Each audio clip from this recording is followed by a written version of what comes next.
श्री स्वामी समर्थ। आज यांनी फरमाईश केली की राजमा बनव। राजमा बनवण्यासाठी मी सकाळी 1 वाटी राजमा भिजवला होता। संध्याकाळी त्याला 1 वाटीभर पाणी आणि थोडंसं मीठ टाकून कुकरला 2-3 शिट्ट्या काढून घेतलेल्या आहे। त्यानंतर कढईमध्ये 2 पळ्या तेल घेतले, त्यामध्ये 1 चमचा जिरे आणि थोडेसे खडे मसाले टाकून घेतलेले आहेत। त्यानंतर 2 मोठे बारीक चिरलेले कांदे टाकून घेतलेले, चांगले भाजून घ्यायचे, गुलाबी रंग येऊपर्यंत भाजलेले आहेत।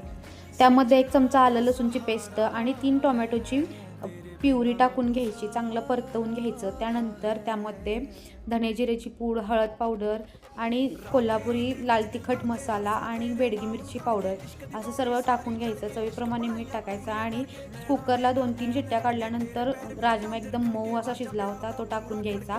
त्यामध्ये 1 वाटीभर असं गरम पाणी टाकून घ्यायचं। गरम पाणी टाकल्यामुळे कट छान येत। वरून अशी कोथिंबीर भुरभुरायची। मस्त असं राजमा आणि जिरा राईस तयार आहे। माझ्या चॅनलला लाईक करा, शेअर करा आणि